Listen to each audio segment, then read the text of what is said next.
Okay, greetings everybody, and welcome to Mahamudra for the People. It's very nice to be here with you all, and I hope that you've been doing well. So we're going to continue with Mahamudra. We were looking at uh,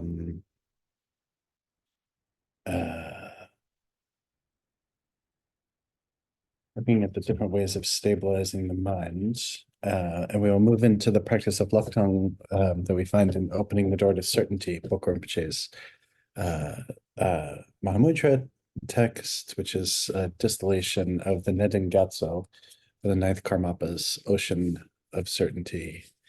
But before we start, maybe we can begin with the four thoughts to turn the mind to Dharma, and then a little bit of sitting. And then I'm also going to offer a little bit of a sharing and then a reflection on a very short text by Mipam Rinpoche on the nature of Mahamudra, just as a way, as we move into Laktong, to begin to relate to it in a way that is vast and open and spacious and not particularly tight.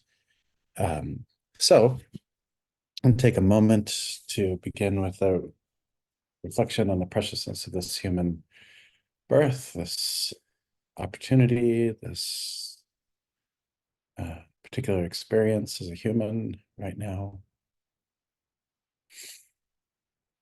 And you're not just a human, you're a human who has come to be motivated to practice Dharma. And you're more than just a human who has been motivated to practice Dharma. You're somebody who is actually interested in doing this, right? Interested in doing the work of learning how to be able to liberate our mind or transform our mind, depending on our personal approach. And this didn't just happen. This was based on a whole litany of causal factors, some of these being very easy to track, right? How you connect to Dharma, what Dharma you've connected to, what teachers you've had, what practices you do, what life experience has caused you to turn towards a spiritual life, all of these things, right? This kind of plethora of factors means that we're not here alone. It means that you are not here alone. It also means that none of us is doing this alone either.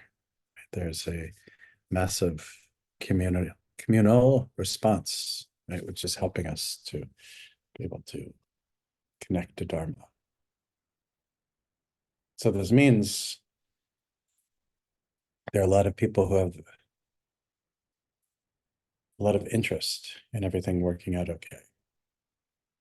There are a lot of people who are depending upon your eventual awakening. And when this eventual awakening happens, it will allow us the opportunity to continue, especially our ethical view of bringing benefit to others. And so all of these things are the stuff that brings meaning to life. And it allows us to have a sense of having a well-lived life, a life that is meaningful, brings benefit to others, helps heal, all of these things. And the reality of the situation is that this precious human form is very, very fragile. And for most of us here, our lives are half over. So this means really understanding how we use our time and our energy. It means that tomorrow is not always going to be something we can effectively count on being there, or next week, or next year.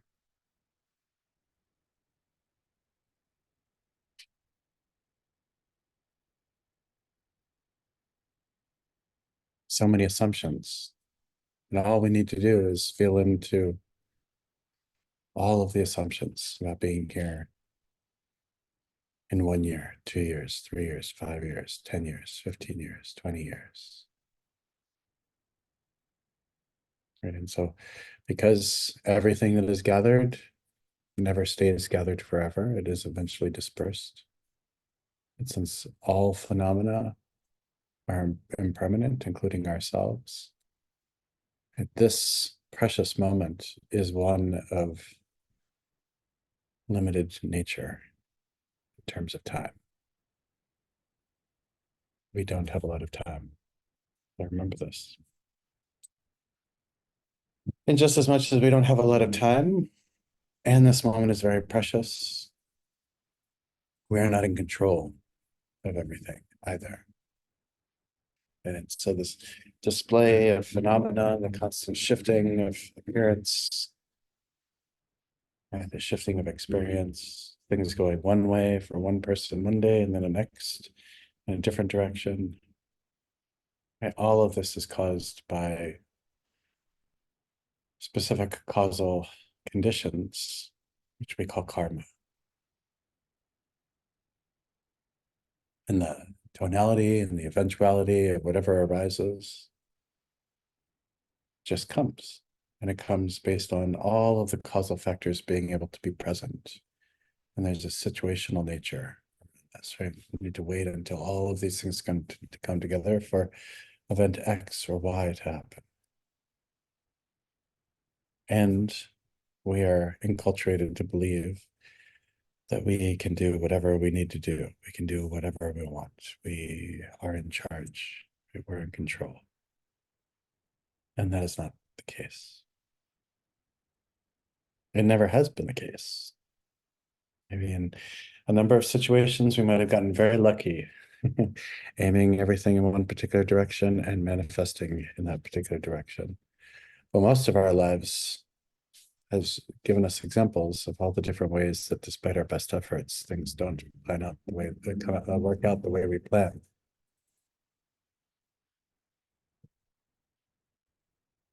And the practice of Mahamudra and the practice of Hatha Yoga is really about the practice of directly engaging everything that arises and letting all that arises come naturally, freely, be able to be liberated upon arisal.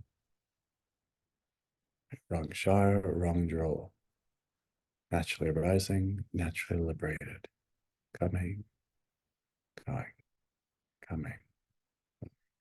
And we have this much more spacious or airy or breezy relationship to the way that karma plays out, the less defensive we are, the less fear we experience, the less negative view towards self, towards other, towards whatever is happening, and a greater sense of equanimity, acceptance, and wisdom arises. And then the final contemplation, this dissatisfactory nature of samsara. Yeah, here we are, and moving about in this world system, trying to do the best we can, being blown about this way and that. Sometimes suffering tremendously, sometimes getting away just by the skin of our teeth, maybe not suffering so much. But the unpredictability and the inevitability of samsara being a place where there is tumultuousness, where there is hardship, where there is suffering, is real in a relative sense. But then when we liberate our mind, or we allow our mind to self-liberate, that experience of samsara tends to shift. And so I'll ask everybody here to feel into the extent to which you are addicted to samsara being there and samsara being difficult and samsara being unworkable. Because if you feel that, then you don't understand the nature of your mind.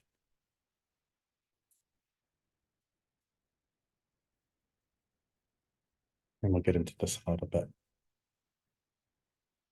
Remembering that samsara, it's the nature of samsara to produce suffering. But when we understand the nature of mind, the cessation of suffering is possible. We need to be able to understand that. Not be so hypnotized by all the negative things and all the suffering.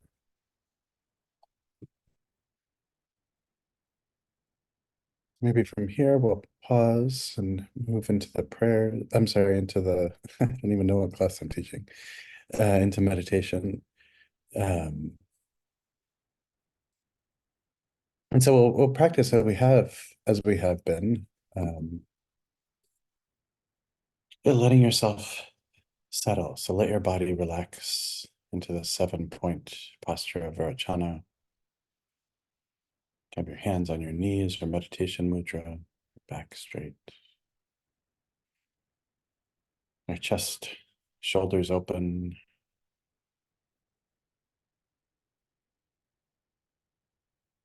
Your gaze directly in front. Neck slightly downward. Jaw and mouth relaxed.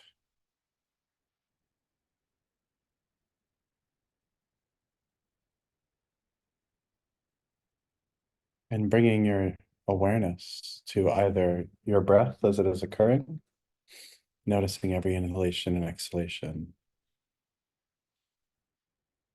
or bringing your awareness to a physical object and gently placing your awareness on it. Or a visualized object, be a Buddha image on the crown of your head or medicine Buddha in your heart, whatever you like. Or just watching mind as it is experienced, thoughts coming and going. Whichever technique you use, allow yourself to be relaxed, fluid, and we'll sit like this for 15 minutes.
And gently bring yourself back to the group.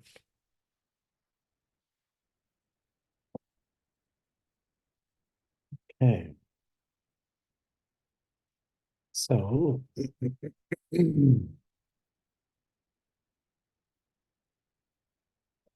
all right. So before we move into instruction on Laktong, I'd like to give a little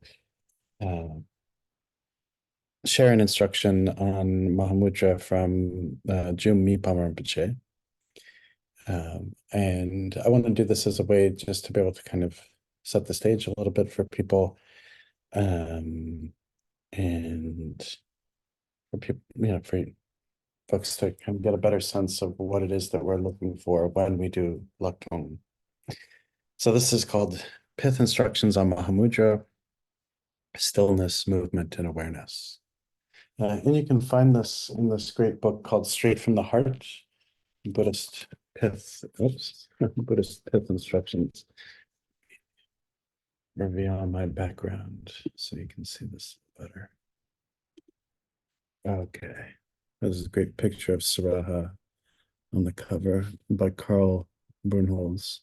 So if you're interested, straight from the heart. So, turn to my blurred background. Very good. Okay. So as you hear this, try not to analyze. You don't even have to worry about writing anything. Just let yourself hear these instructions. And what I like to say is kind of imagine them, hitting your ear, and they may cause an experience to happen. And letting ourselves be very open to that. So begin with letting your body rest a little bit and being open and receptive to hearing this. So Mipam says, if you're able to make the very triad of Mahamudra's stillness, movement, and awareness a living experience, the essential point of gradually seeing the reality of the nature of phenomenon relies on the existence of the nature of mind, the Buddha heart, or Buddha essence, and on striking its core through the pith instructions. Thus, since the true nature of all phenomenon comes down to being the mind, when you search for the pith of your own mind, you will understand mind's secret and thus become an expert in all dharmas and realize the actuality of identitylessness. Hence, cast away the many analyses through reasoning here. Rather, as taught in the pith instructions for those with realization, turn inward and look at your own mind. At that time, if it abides without straying anywhere, it is called stillness. The proliferation of all kinds of thoughts is called movement. No matter which one of these two occurs, while mind itself is being aware of itself, it is called awareness. By continually sustaining it in this way, you will realize for yourself the essential point that all the various aspects of happiness and suffering emerge from your mind and dissolve back into it. Once you realize that, the recognition of all phenomena being mind's own appearances will come to you. Then, through directly looking at the nature of that mind, which is still or moves, you will realize that it is empty in any possible experience of whatever appears in whatever ways is not established. You will further realize that this, quote, being empty is not being empty in the sense of extinction, as in empty space, but that it is the emptiness endowed with the supreme of all aspects, while its aspect of luminosity that knows everything, is aware of everything, and is unimpeded, It is not established as any nature whatsoever. When you realize the secret pith of the mind, despite there being no looker that is different from something to be looked at, the fundamental state of naturally luminous mind, I'm sorry, is experienced. This is called recognizing awareness. This is what is to be pointed out in Mahamudra and Dzogchen. If you are able to sustain it, the basic nature will dawn. This is the meaning of the following statements by Saraha in his Treasury of Doha. While you keep looking and looking at the nature of space that is primordially pure, seeing will cease. And it's also said, the mind is no mind. The nature of the mind is luminosity. There is nothing easier than this. It is crucial to make it a living experience.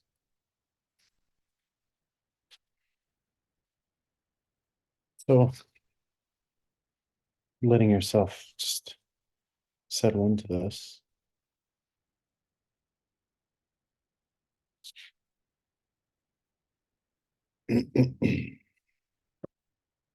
Remembering this key point of stillness, occurrence, or thought occurrence, and awareness. Stillness being the basis of your mind when there is not much movement. Thought occurrence being the bubbling of movement. And ideas, labeling, experiencing sensations, emotions, etc. And then this mind's ability to know itself, to see itself, is awareness. All three of these are the same thing, right? They are all mind. And so while we experience all sorts of things, thoughts, emotions, fears, anxieties, hopes, dreams, terrors, great loves, all of these things are just the bubbling of mind. When we sit and experience stillness,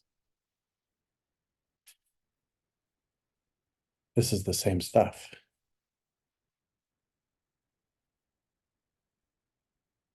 When we experience awareness, that knowingness, that is exactly the same as well.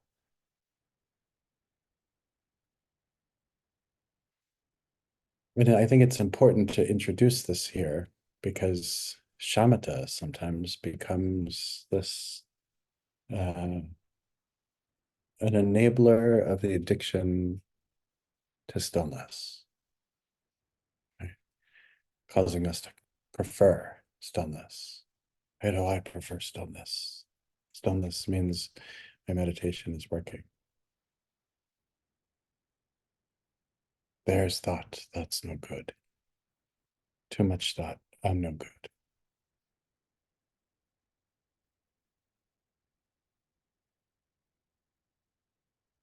So Mipam pointing out here, right, that there is very little difference between stillness and thought occurrence, and very little difference between stillness, thought occurrence, and awareness. They all are the nature of our mind.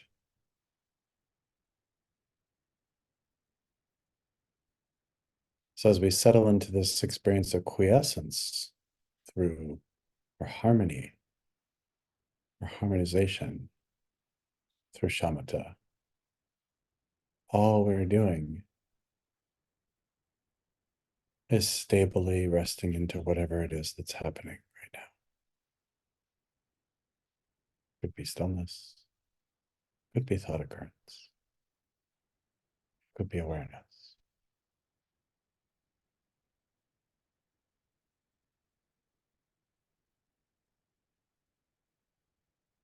The moment we begin to prefer, right, is when we start splitting.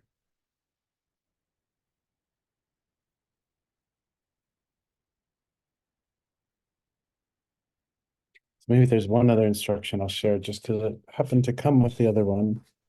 I was looking through some old papers and stumbled upon these treasures.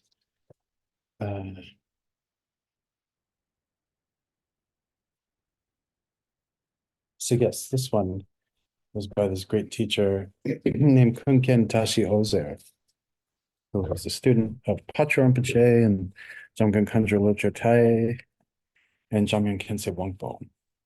They lived at their time. It's also very similar and very similar topic, right? Stillness, movement, and awareness. So again, try to allow yourself to sit, be relaxed. So Kunken Tashi Ozer says, Namo Guru Be. The root of all psychic existence, nirvana, confusion, and liberation, is the mind. If you analyze the characteristics of that mind by making your rounds on the inside, there's nothing beyond the triad of stillness, movement, and awareness. Therefore, these need to be identified. As for the means to accomplish that, when the mind rests naturally settled without any thoughts at all stirring in it, it is called stillness. If you analyze this naming of resting mind as stillness, it is empty without any identifiable essence whatsoever. From within the sphere of emptiness of the very equipoise of undistractedly sustaining this state, due to the conditions of seeing or hearing outer objects, such as forms and sounds, erratic good or bad thoughts arise all of a sudden.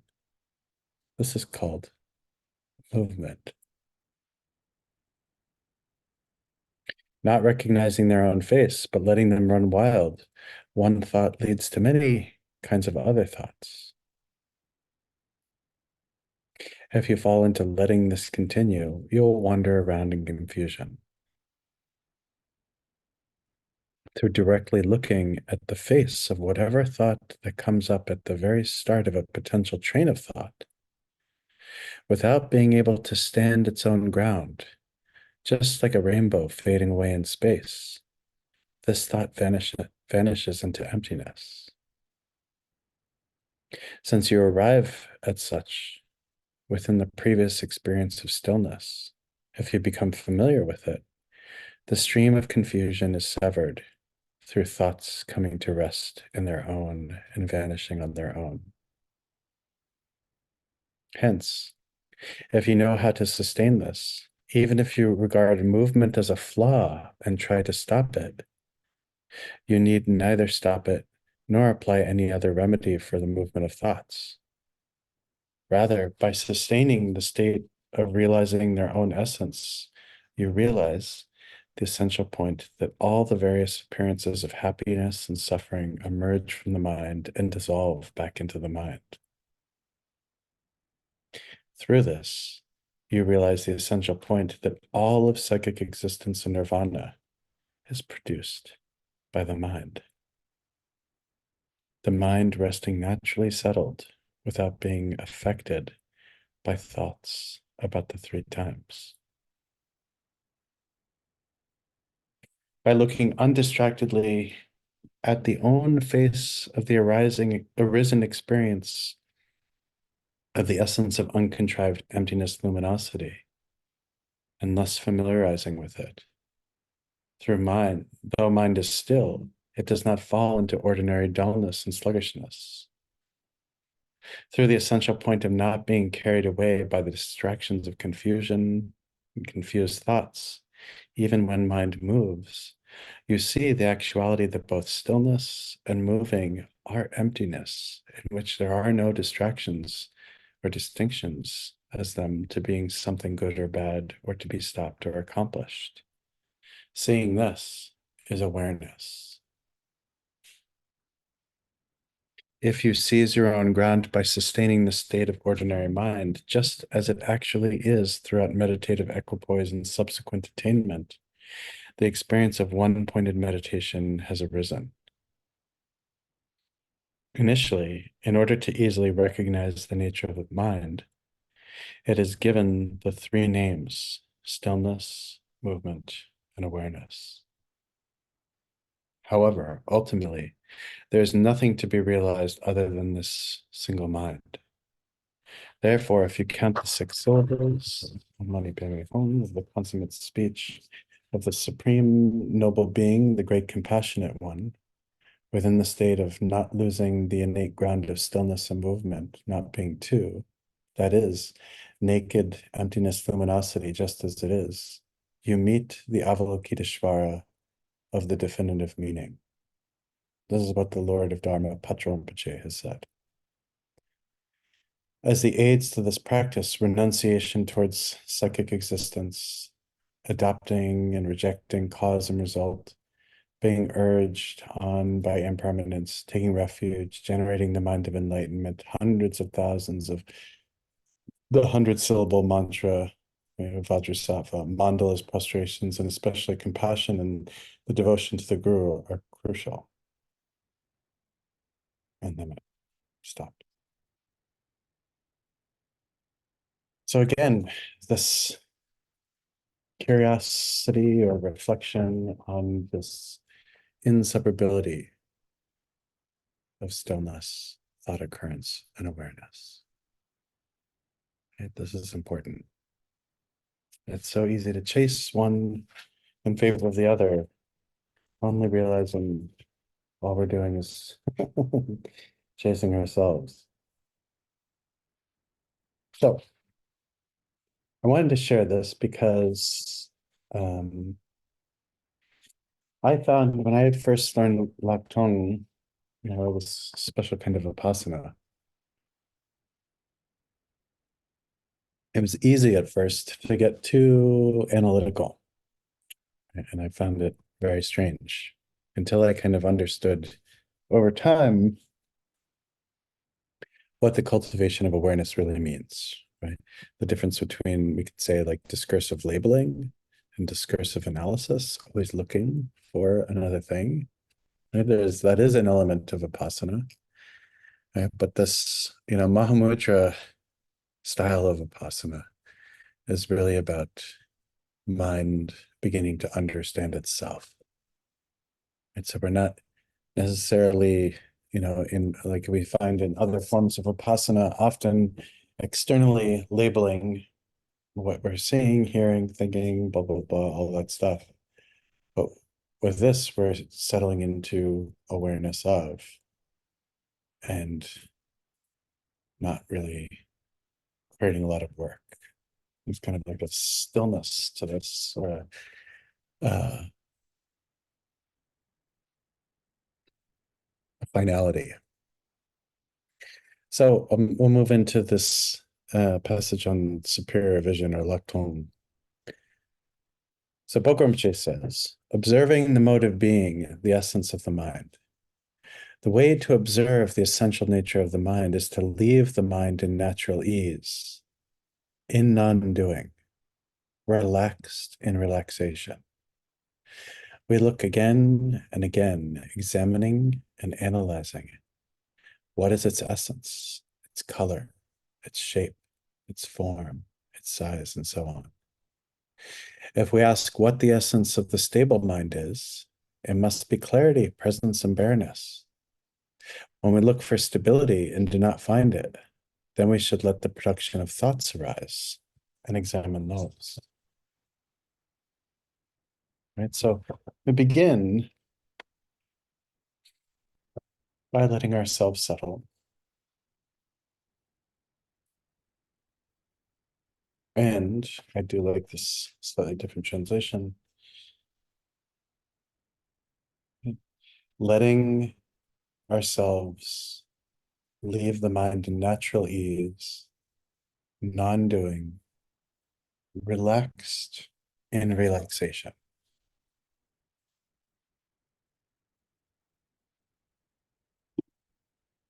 So relaxed in relaxation,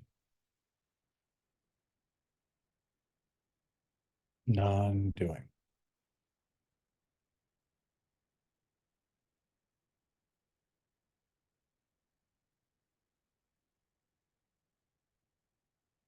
If there's stillness, looking directly at the stillness.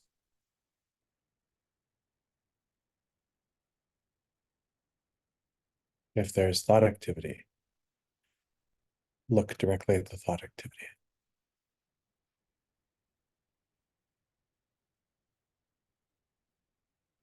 Where do the thoughts come from if they're there? To where do they go?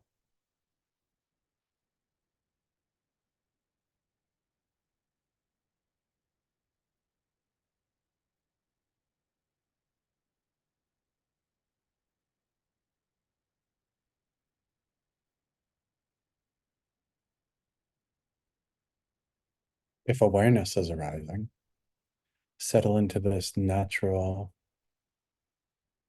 self-knowing mind.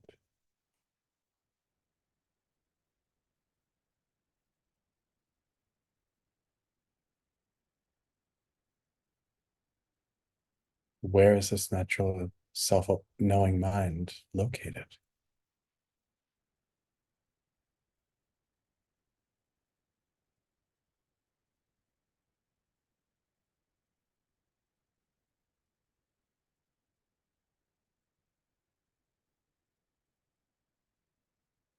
If there are thoughts, where do they come from?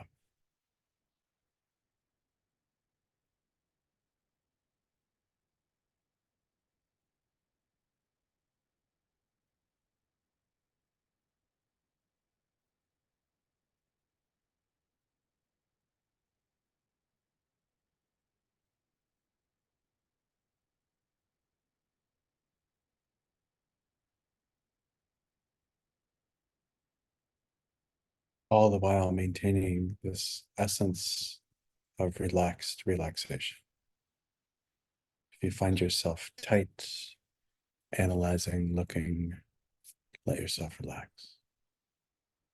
And no one is being graded.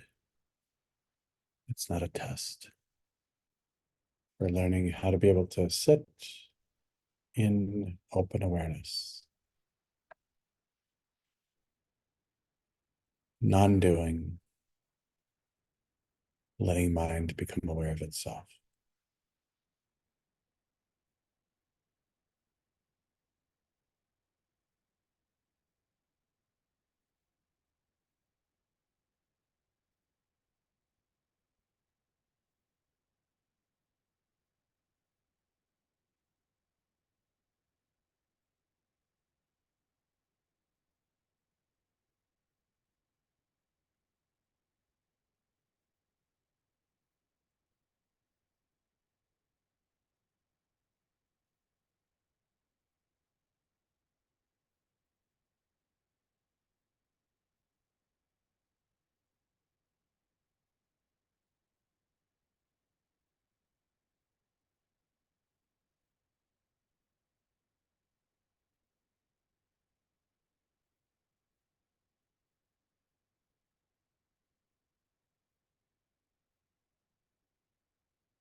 And then there's a passage on cutting uncertainty. Book Rinpoche asks, or says, here's how to cut uncertainty. When we search, if we do not find anything, who is the one searching? How does the mind arise? How does it dwell? How does it disappear? Perfectly examining, we must continuously search.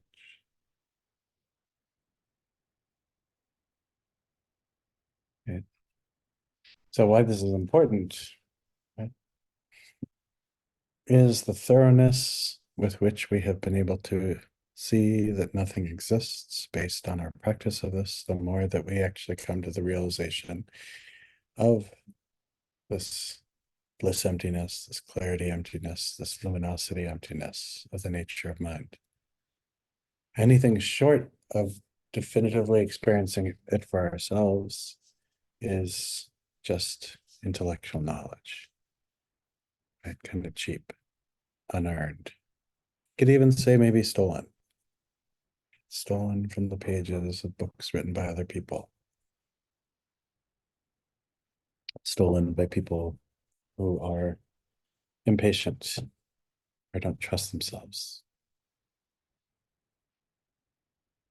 or don't trust that the mind is this way. So it's easier, yes, to steal it, to do the work. It's hard, frustrating.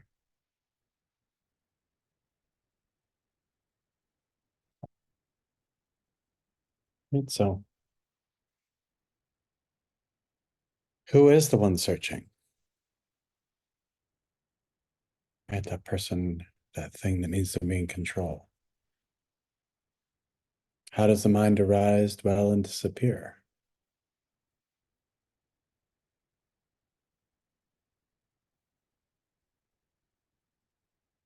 Does the mind exist or not? What is its essence? Searching within the stream of mind.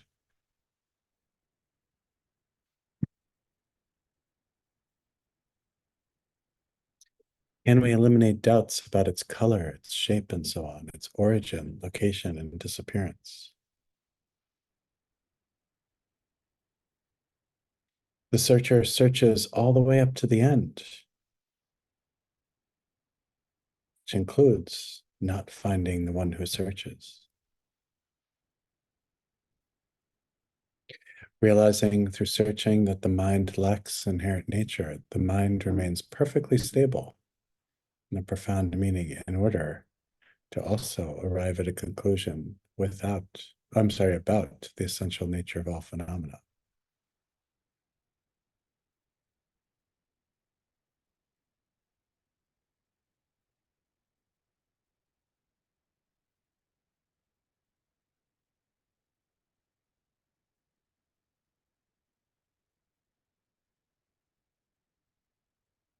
He also says that it's important to never be separated from this yoga, to always look. Everything we experience, right? The point of this is not to, throw us into a depression where all of a sudden all the things we enjoy in life are empty, pointless. It's not like that. This is about opening up into the freedom and the spaciousness and the dynamic quality of everything that arises. Right? Apparent, but lacking any self uh, existence.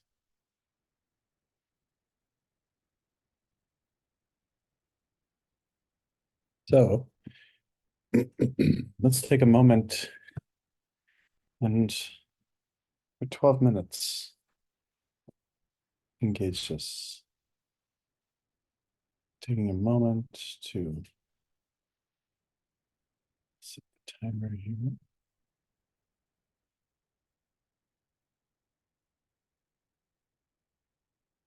And do a hair over 13 minutes.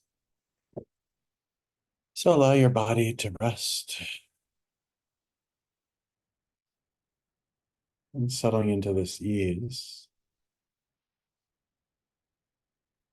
Right? A non-efforted, non-distracted, open awareness. Noticing whatever is coming. Thought activity, stillness, awareness, or anything else. Looking at that which is experienced and looking for the looker.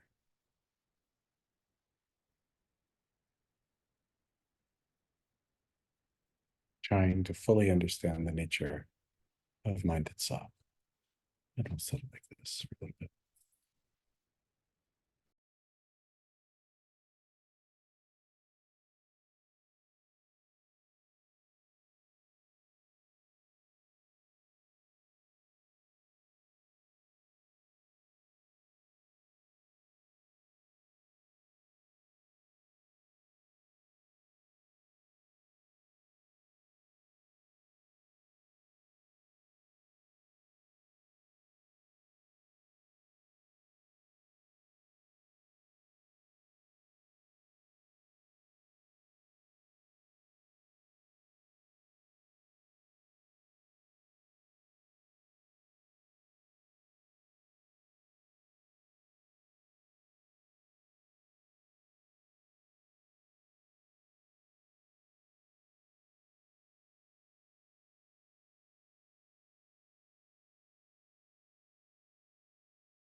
And bring yourself back to the group. I wanted to make some time to check in to see what people's experiences are.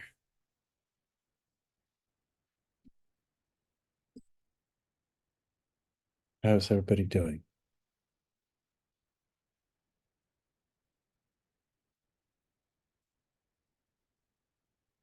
What was that like? Was that pleasant, unpleasant? Was it? Uh, yeah, it was good. Okay.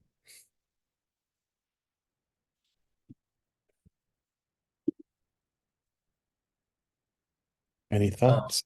Oh yeah. yeah, I have some thoughts. I haven't done a ton of that, and I was immediately of that like locked on relating to what you were saying about in the beginning.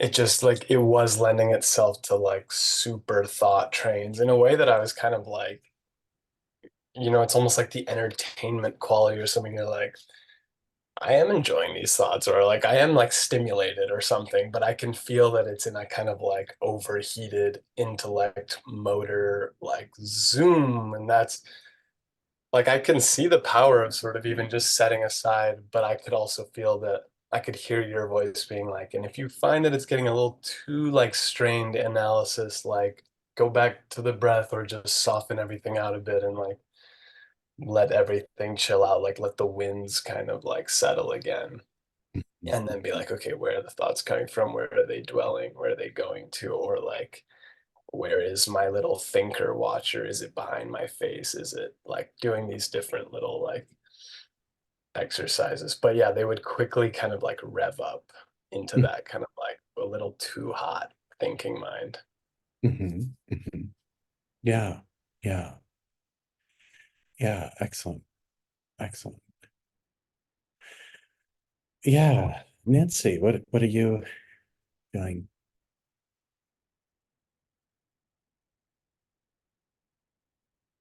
I think you're muted. Sorry. I can't find my face either. uh, the most profound thing is just being with the awareness. And I've had these periods where I've just been with awareness for long periods of time, but there seems to be this interruption of, oh, you're just being aware, or is this right? And it's like popping in and out of this. Well, not really popping because it doesn't happen a lot, but it's it's a whole lot better to me. And I have a preference for doing that over thinking or watching my thoughts or doing what I learned in shamatha. It's like this real peaceful thing to just stay with the awareness part rather than the um, I don't know. And it feels like I'm not watching myself as much either Mhm. or evaluating. Yeah. Yeah, I mean, the evaluation piece or this kind of analysis piece, like we're used to being, we're all kind of praised culturally for analyzing, right? This is like when you get good grades in math, that's because you're good at analyzing. When you have good grades in science, it means you're good at analyzing. If you have good grades in grad school, it means they've taught you how to think, the way that they want you to think. And with this, like it's interesting because, like you point out, like there's like this awareness and analysis, and the two are not the same, right? And so the question becomes, how to be able to develop this relationship to insight that is awareness based, right? So we're settling into knowing, we're not settling into kind of postulating or, kind of intellectual, like therefore, dot, dot, dot, dot, because we could tell ourselves forever, I can never find the source of my thoughts. Therefore, there is no source of thoughts. So it only really truly arises like this kind of wisdom when we've exhausted any assumption at all of these things. perhaps, or have a charnel ground, so to speak, that I'll go lay down in and die. And so this settling into awareness is the key kind of thing. But as you point out, we get in the way really quickly, sometimes, even by labeling the awareness when it's happening. And a piece of like relaxing beyond relaxing, this is referring to this very kind of innately gentle recognition through awareness, rather than the aha, like here, because then what do you do with it?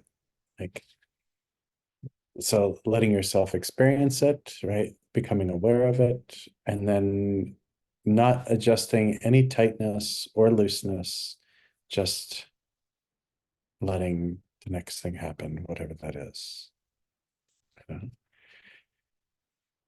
Um, in a big way, like this practice has a lot of like getting out of our own way as part of it. Right. So getting out of the way of the person who is trying to find the essence and just live it, be it, experience it, and keep going. The other thing is that's very fascinating about this, right, is like this is not particularly fancy stuff either, right? This is really kind of like ordinary, and when it plays out, even the bliss part of it, the bliss is not a like, like some kind of orgasmic thing. It's more of this just like full rest and relaxation into the okayness of whatever it is that's happening, right? The fact that it is all right, right? This mind thinks. I don't need to commit violence to force it to stop. In fact, when we do that, what happens? A lot of thought is produced. And then in those moments when there's a lot of activity, we can just let it be, right? Who cares? Eric used the term colonizing in the chat, but I think there's a real, like, that control is a really like interesting thing to look at, right? Like colonizers don't just like, control just for the heck of it, right? There's like a social engineering, kind of plan, right? This place is okay and these people are decent, but they need to be more the way we think they should be, right? And so we come with the same kind of view with respect to mind. And this is the odd thing, there's that phrase, I used to use it in contracting all the time, a little bit of knowledge makes like a big problem, right? Meaning like, somebody knows a little bit about electrical work, then when they want the electrical work done in their home, they have these ridiculous requests, right? Or plumbing, ridiculous requests. And so if we have a little bit of knowledge of the nature of mind from reading too much, then we'll think, oh, therefore the mind has to be this way. Right? But the reality is we should just completely dispense with all of that because we're learning how to let the mind be whatever it is, right? And that it's okay. Yeah. That control is a hard thing to let go of. Right. Assumptions are hard to let go of, especially when we don't even understand that that's what they are.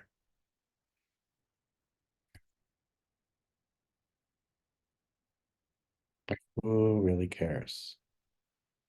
Like if you're overly invested in this, it's not a good thing to do. Right? Needing the mind to be a particular way.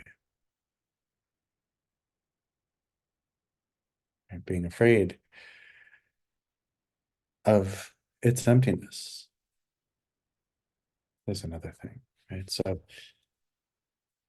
this work, right, let's go back to the text, looking for the one who is searching. How does the mind arise, dwell, disappear? Does it exist or not? What is its essence?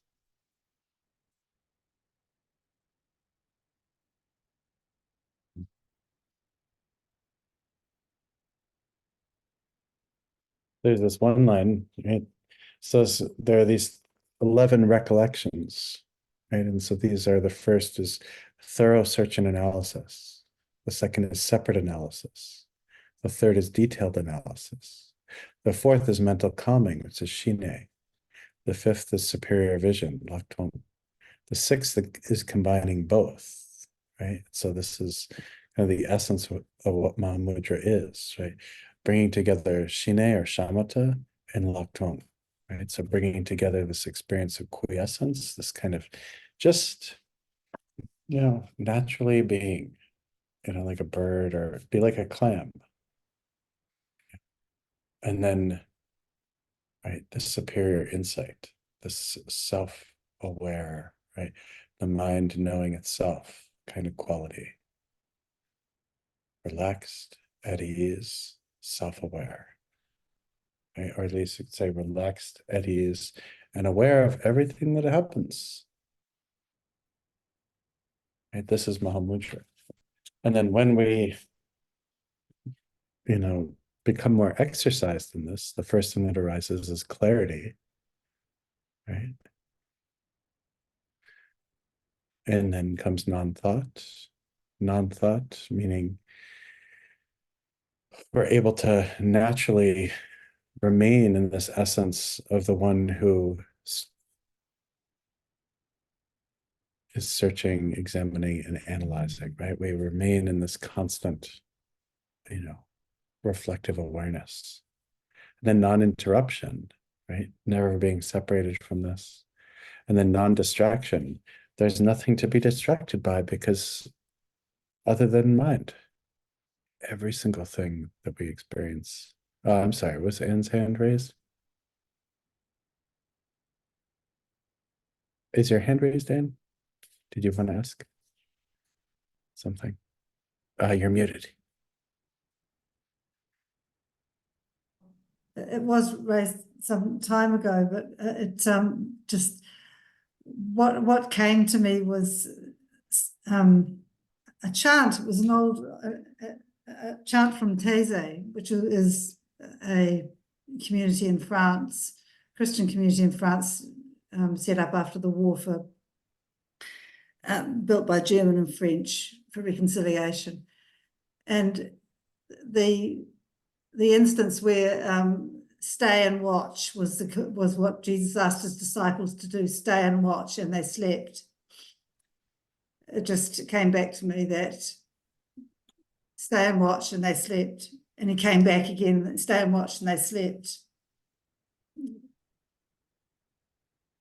Yeah. I mean, this is all there is to do. And it's our own mind, right? We can look at other people's minds and be like, what's the matter with you? But you, right, is our own mind, which is a nice thing, right? I mean, we can't, this is not about everyone else's garden. And we like complain about other people's gardens. But from the moment we wake up until the moment we wake up, right? This is all there is. Yes. So anyway, it's a chance. Stay and watch with me. Yeah, exactly. Exactly. Wonderful.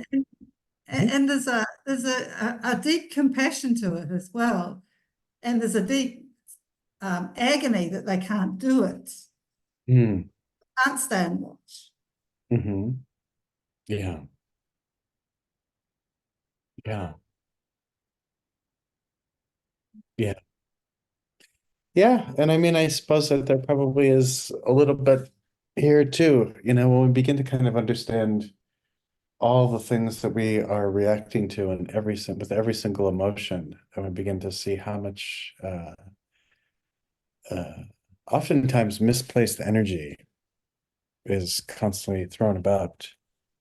And that can be a little bit of a downer sometimes. We're easily distracted by or seduced by conflict and all these kinds of things, right? Seduced, needing to be stimulated, seduced by needing to be the person who's constantly being impacted. And in one way, you could say we're all very good drama queens, right? addicted to that. And so this is really like, you know, letting us stop and gain some space and affording us the opportunity to be a little silent and less active and just walk, which I think benefits most Mm. people overly active.